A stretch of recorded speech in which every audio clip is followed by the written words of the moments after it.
Chapter 20, Mom's Week. Mr. Kazilli starts history class with a question. How many of you have been watching on TV or reading about the school protests happening around the country? Only a few kids raised their hands. I suppose we should spend some time one day figuring out the best phone apps for news and information for you all, the teacher says with a sigh. But for now, let's talk about what's going on in other kids' lives. Let me repeat that, guys. But for now, let's talk about how what's going on in other kids' lives can affect us all. What do you mean? Logan asks. Let me explain, Mr. K continues. Do any of you know why young people are protesting? Gretchen answers first. Yeah, there have been a bunch of school shootings in the past few years. Students are saying, enough of that, and trying to figure out what they can do so it doesn't happen again. Maybe walking out of school can help change gun laws and stuff. It's got to be crazy scary to have that happen at your school, Jonte adds, scrunching his face like he's thinking real hard. Lots of us nod in agreement. Do students have a right to walk out of school? Mr. Kazilli asks. Why not? They walked in, Jonte says, breaking the tension a little. Do they have a right to protest? Mr. Kazilli presses. Absolutely, Imani says, her face serious. Real people died in those school shootings. Kids our age. We have a right to be safe. Very good, Imani, Mr. K tells her. Then he asks, what kinds of things in the past have led to demonstrations that have led to change? Voting rights for women, I offer, racial discrimination, violence, all of this heavy stuff, Mr. Kazilli says. In the fight for civil rights, for instance, there was sometimes violence, terrible violence, but it eventually led to good as the minds and hearts of people were changed. Not enough, Jonte mutters. Mr. Kazilli then surprises me when he says, perhaps you're right, Jonte. I don't get what this has to do with us, though, Cecile says. Good point. Brings me around to what I planned for today. What I want to focus on are the many good books and stories that were written so that no one ever forgets all that happened. Writers rock. Huh? A couple of us say. And then we are going to write. This will be our 6th grade start to making the world a better place, Mr. Kazilli finishes. I think most of the kids in class either groan or sigh or roll their eyes, me included. I raise my hand. What are we supposed to write about? First, you read and research. More groans. Then you write. Sighs. Mr. Kazilli's taught 6th grade for a long time. He totally ignores our groans and pushes on. Sometimes it takes a really bad thing to bring about positive change. Like what? Jonte asks. Spent a lot of time reading your history homework last night, did ya? Mr. Kazilli says, raising an eyebrow. The Celtics were in the playoffs, man. That was history in the making, Jonte calls out. Lots of kids nod in agreement. Nice try, Mr. Kazilli says with a laugh. Catch up tonight, okay? Chapter 27 in your American history book talks about how churches were bombed. Houses were burned. People were lynched. History made. His face is dead serious. What's lynched? I asked. I've heard the word before, but I'm not sure exactly what it means. Good question, Isabella. It's when people decide to be judge, jury, and executioner without following any laws. People were hanged or shot or imprisoned without ever getting a proper hearing. But, I hardly know what to say. That's really awful, I finally exclaim. Imani raises her hand. Hanged like a noose around your neck? Mr. Kazilli takes his time. The classroom goes quiet. Yes, it was terrible. It was a terrible, terrible thing. They show that in cowboy movies all the time, Logan blurts out. No big deal. I guess it would be a big deal if it was happening to you, Imani replies, her voice hard. Logan puts his hands around his neck and fakes like he's choking. That is not funny, Logan, Mr. Kazilli says, his voice rising. Stop that. Heather looks squarely at him, shakes her head, and frowns. I'm not sure he notices. He's so busy acting up. Just doing a little show and tell. Logan does it again and pretends to gasp. I said stop, Mr. Kazilli actually yells. Okay, my bad. Logan puts both hands in the air and tries to laugh it off. Heather puts her head on her desk. Imani, however, is standing up. Mr. Kazilli finally notices her. Imani? I've never seen Imani so angry. Her fists are clenched. Her face looks, how can I explain, old, like a grown-up's, like somebody who's lived 1,000 years. It's kind of chilling. and impressive. I've never actually seen Imani really pissed off before. She's staring Logan down like he's some kind of stranger, not the kid we've known since first grade. You, Logan, are an idiot. Everybody kind of sucks in their breath.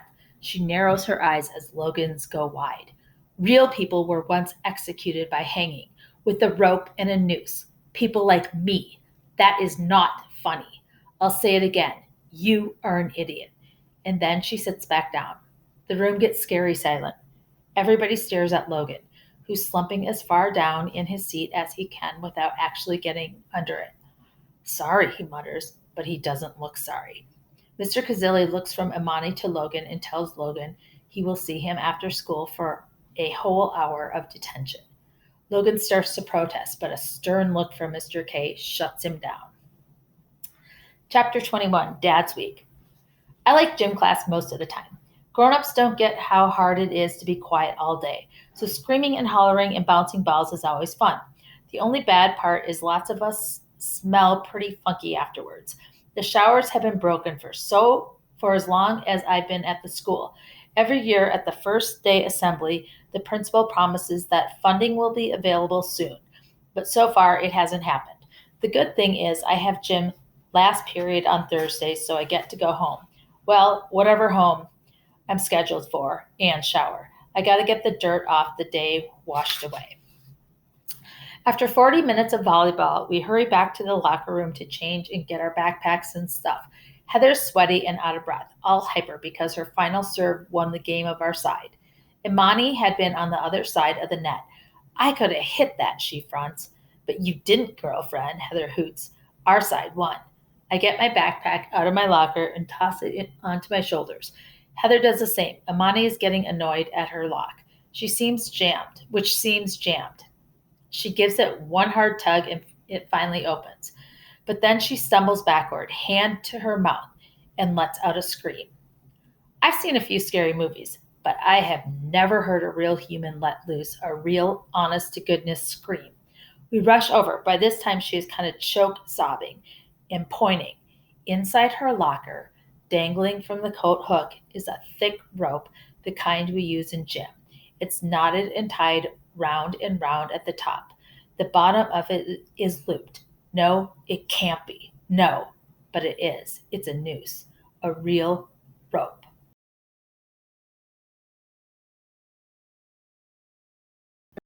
Looking shocked, everyone talking at once. What is that? Where did it come from? How could anyone do that? Cell phones are out, photos are snapped and shared for sure. Teachers arrive. Imani, who at this point is sobbing, is led away. They won't let me or Heather go with her. Chaos takes over. The police are called. Nobody is allowed to leave. This is crazy. I didn't do anything wrong, but I'm so scared. One by one, every single student in our gym class is called into a little room. I walk in and face the principal, the gym teacher, and a counselor. What are they going to do? I want my mom. This is what they ask me. What is your name? Isabella Thornton. How old are you? 11. What grade are you in? 6th. What race do you put on your official school forms? What? I'm not sure. Do you consider yourself black? I guess. Do you consider yourself white? I don't know. I never really thought about it. Do you have friends of other races than your own? Yes.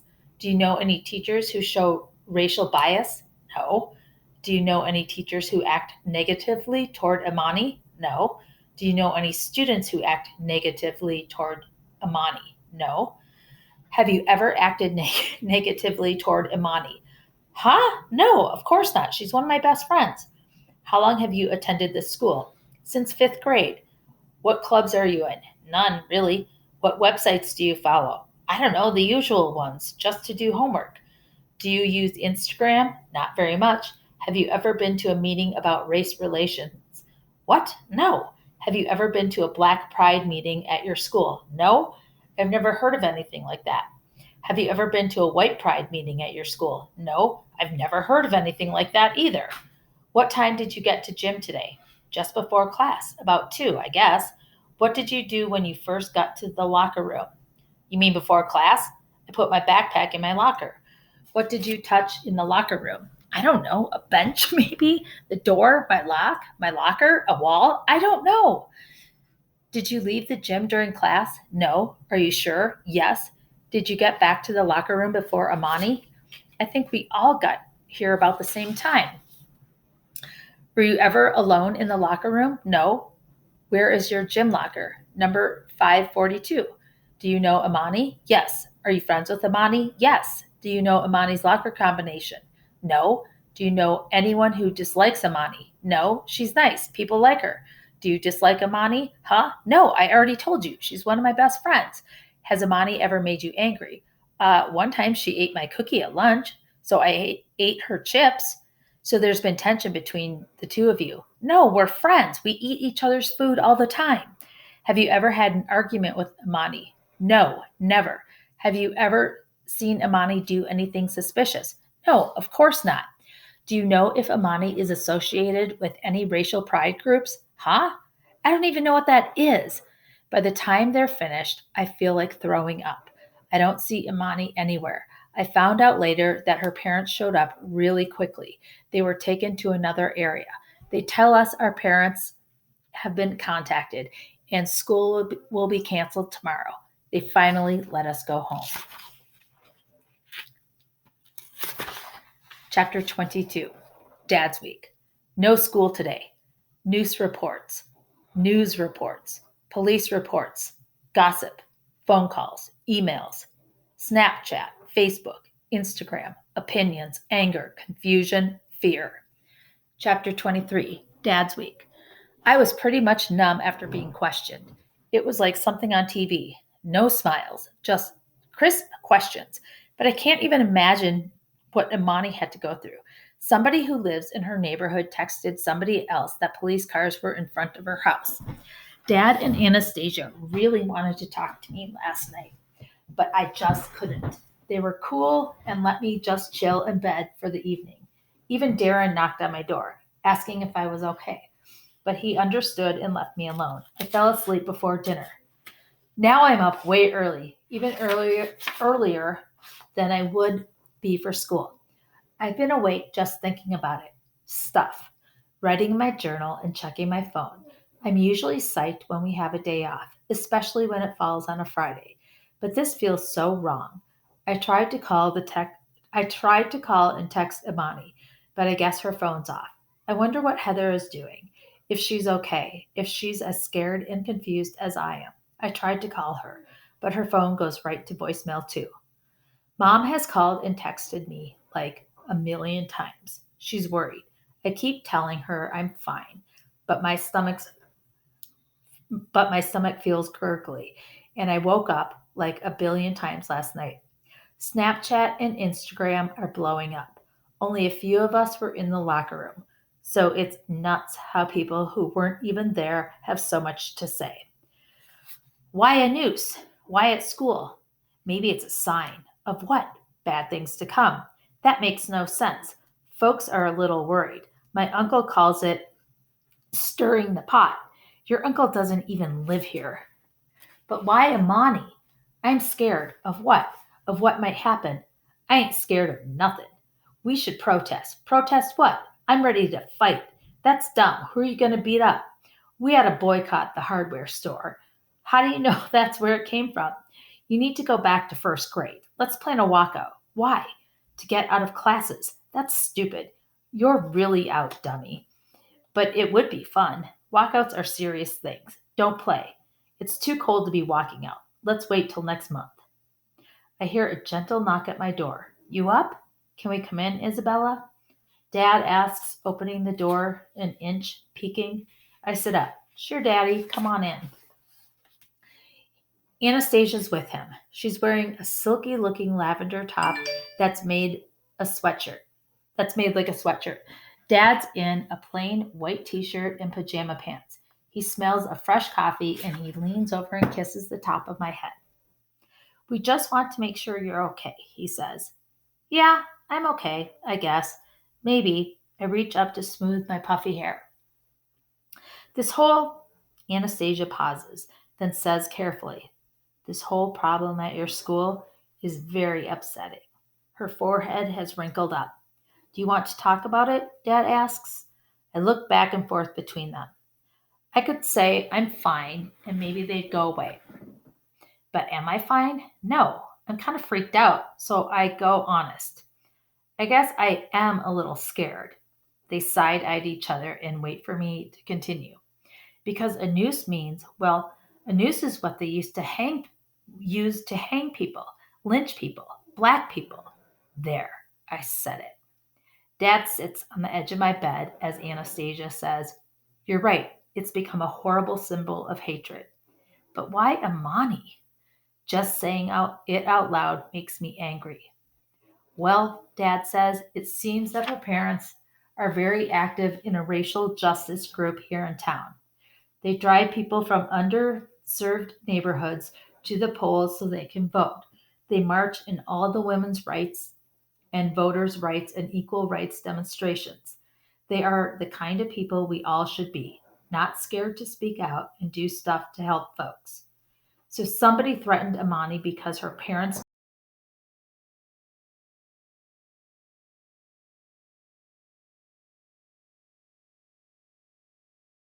Anastasia active in that kind of stuff? I asked nervously. Dad does the finger tapping thing he does when he's getting uptight. We donate quite a bit of money to those causes. He stops. Anastasia finishes for him. But honey, the truth of the matter is we don't really do anything that folks can see. Our contributions are behind the scenes.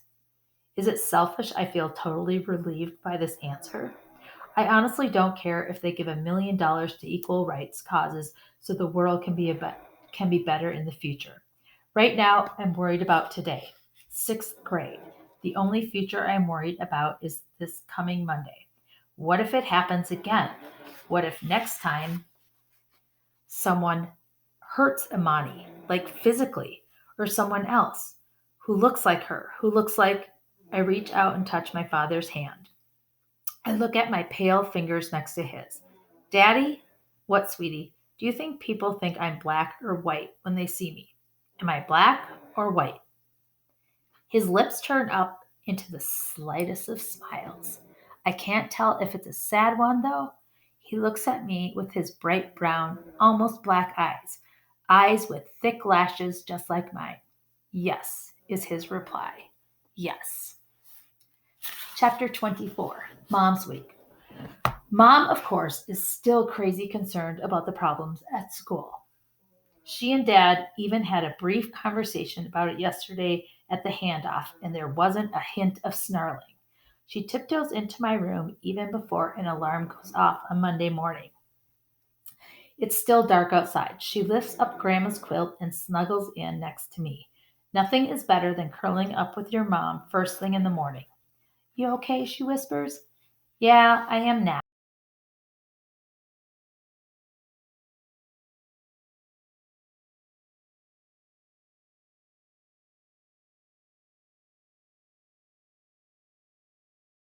To go to school. I know, that's just messed up. But I need to be with my friends. Imani still hasn't responded to any of my texts or emails. So I'm really hoping maybe she'll be there so I can see how she's doing. No, I want to go, I tell Mom empathetically. I'm not going to let one crazy person mess everything up. That's my brave, Izzy, she says. I'm not brave, I'm nosy, I tell her. The school must have figured out who did it by now, and I need to talk to my friends. I'll see if I can rustle up a gourmet breakfast for us, she says, leaving her warm spot by my side. Can you pop open a pack of cinnamon rolls? You got it, she hollers as she heads to the kitchen. And don't be dawdling in that shower like it's your own personal day spot, Izzy. You still have to make your bed and tidy up. What a mess in here. And you gotta go to school on time. I make a face, but say, okay, Mom. In the kitchen, Mom, fabulous Mom, has made the cinnamon rolls. Her t-shirt this morning says, I like how when you read this, the little voice in your head takes pauses. Ha! Even though John Mark rarely drinks the stuff, he takes the time to brew coffee for Mom every morning. It's sitting on the table in her favorite mug with 3 almond flavored creamer packets beside it. John Mark is really nice to Mom that way. Between that and the cinnamon rolls, the kitchen smells extra good. It makes me feel like maybe the day will be okay. Sweet rolls gobbled, milk gulped, jacket zipped, and it's time for me to go. Mom gives me a hug, and I lug my Casio, my backpack, and my piano music out to John Mark's truck, which he's already got running, warming it up. I sling my stuff onto the back seat, being careful with the keyboard. John Mark will bring it when he picks me up from school so I can practice at Waffle House until Mom gets off work. We are almost to school when he pulls the truck into a parking space about a block away. What's up? I ask. He finally he says, this thing that happened at school with your friend Amani makes me sick to my stomach. Then he pauses. And well, I feel like I need to tell you a couple of things about me. I look at him kind of sideways. Huh? I'm wondering where he's going with this. He rubs his hand across his face and he says, his voice low and quiet, I know the kind of people who do horrible stuff like hang nooses. Say what? I wait one click, then ask him carefully, you do? Yeah, I grew up with them. My mom and dad, they were flat out racists. I spent a lot of time hiding behind the sofa and being scared. It's hard for me to imagine John Mark as a little boy. He's so big and tough looking now. What were you hiding from? I asked. My dad loved him some liquor and he'd have his friends over every Saturday for whiskey and whatever. After they'd had 2 or 3 drinks or more, they'd really relax and start talking smack. They'd say really nasty things about Jewish people and black people and folks from other countries who lived here. Basically, anybody who wasn't white. John Mark grips the steering wheel like he wants to snap it in half. What did you do? I asked. Nothing, he admits, sounding sheepish. Nothing at all. At least, not to my dad. He'd have beat the crap out of me. I was just plain scared of him. I sort of understood. My father, he never changed. John Mark continues, but I swore I wouldn't grow up to be like him. I ended up having friends of every color at school, and I knew that none of the stuff my dad said was true. I look away. I'm kind of glad I never met him. John Mark's nodding, nodding. Then he turns to me and says, his voice suddenly loud for inside the cab of a truck, I am not like my father, Isabella. You need to know that. I look over at him. Tears have actually welled up in his eyes. My mom has found herself a really good guy, I think, for the second time that day. And now it's me who's almost teary. We sit in the truck in silence for a long time. Then he shifts into drive and we roll into the school parking lot. There are a lot more cars in the drop off line than usual. It looks like kids who usually take the bus seem to be getting rides from their parents today. Then I count 2, 5, no, 6 police cars. Some have lights flashing. Some just sit there, in the way of the buses and cars. I lean forward. What's going on? Kids are standing around, huddled in groups.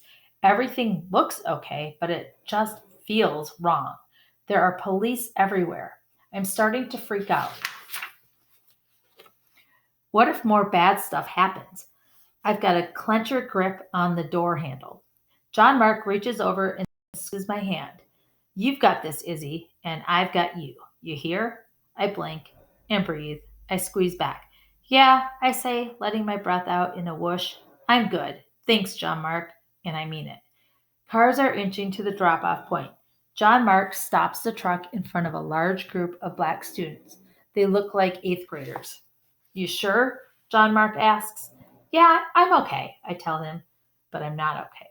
I totally have the jitters. He seems to know this. So John Mark, the ruddy faced, black leather jacket wearing, muscle bound, tattooed white guy, gets out, walks around the front of the truck, and opens the passenger door. He bows and offers me his hand. I take it and hop out of the cab. Then, with the truck still running, he walks with me right up to the front door of the school. I'm too nervous to look to the right or the left. John Mark then winks, bows to me once more, and heads back to the truck, the heels of his boots thunking with every step. He climbs back into the cab, and purposely, I'm sure, revs the engine just once. Then, as the bell rings for us to go inside, someone touches my shoulder. It's Clint Hammond, the white boy with the gorgeous green eyes. What makes me reach up and smooth my hair? Nice truck, he says, then disappears into the crowd of kids. Chapter 25, Mom's Week. Today, Mr. Kazilli's classroom is quiet, tense. Nobody jokes or goofs around. When the bell rings, we're all sitting, just waiting. Heather's in her seat, but no Amani. I bite my bottom lip. No Amani. Mr. Kazilli is wearing a sharply creased white shirt, a red velvet vest, and maroon slacks. He looks stupendous, to use one of his words. So, he begins, let's talk about what happened on Thursday. I bug-eye Heather. He's really going to go there? Everyone looks down at the floor. He waits and waits until I can't stand it and I raise my hand. Yes, Isabella. I don't understand why anybody would do that, I admit. Manuel raises his hand next. It makes me afraid. Me too, Rochelle calls out from the other side of the room. Mr. K nods. What do you think chases away fear? A gun, Heather offers. Everybody whips around to look at her. No, Mr. K says emphatically. Guns only create more problems. Then he looks thoughtful and asks, is it possible the person who left the news might be right? What did he just say? Jonte half rises from his seat, scowling. Huh? How you figure? The teacher continues. In order to diffuse a bad situation, sometimes it is necessary to look at both sides of a problem. But aren't they racist, the people who do stuff like that? Asks Otis, looking incredulous. I suppose we have to figure out the definition of racist first, Mr. Kazilli says. It's somebody who hates black people, Otis shouts out. Yeah, Jonte echoes. Only black people? Mr. K prompts. Jonte is now standing all the way up. All haters. The teacher pauses, then smiles. You see what just happened, he asks us. In just a 30-second discussion, look how easy it is to jump to anger and assumptions. Now let's take our time and dig a little deeper. I watch anxiously. Talking about nooses and hatred and stuff is like swimming in the deep end of the pool. I'm not a very good swimmer. Going by the look on the other kids' faces, they aren't either. Something clatters near my feet. Logan, who sits right next to me, Heather is totally jealous. Her seat is all the way in the back. Drops his pencil. I reach over and pick it up. But as I hand it back to him, I see scribbles on a sheet of notebook paper on his desk. Skulls and bones and guns all over it. His art is actually good. Clearly he's got mad drawing skills. But his sketches are sorta, well, grim. He looks up, sees the look on my face, and smirks. I look away. He raises his hand. Mr. K runs a hand through his hair. Yes, Logan. I kind of get a question. Since most bananas are yellow, what if a person doesn't like green bananas? Does that make him or her a banana racist? None of us are bananas, Rochelle argues. This is about people. She gives me courage to speak out, so I raise my hand. When the teacher nods my way, I blurt out, I don't want to sound like a Hallmark card or anything, but I think the only thing that gets rid of hate is love. Mr. Kazilli's nodding like crazy now. Nobody else in the class seems to be smiling, however. Kids are ticked off. I'm starting to feel really stupid, like I've just said the cheesiest thing ever. Go ahead, explain, Isabella, Mr. K encourages. I take a deep breath. Well, it's easy to be mean and hateful. I've heard my parents say horrible stuff to each other. I pause. It's like the whole class is breathing with me. But it's harder to be nice. It's sometimes really, really hard. But I think we have to figure out how to turn this around so nobody else gets hurt. I close my eyes fast. I can't believe I told my personal mess to the whole class. That news was a sign of hate, Manuel finally says. Yeah, white people do that kind of stuff all the time, Shantae shouts. At this, Mr. Kazilli jumps in. Now his voice is loud, even angry. I press back into my chair. Now, Shantae, will will not have that kind of discussion, he says. We are working on solutions, not adding more to the problem. Heather stands up. I'm white, Imani is one of my best friends, and she's black. But I'm scared too. And, yes, Heather, Mr. K encourages her.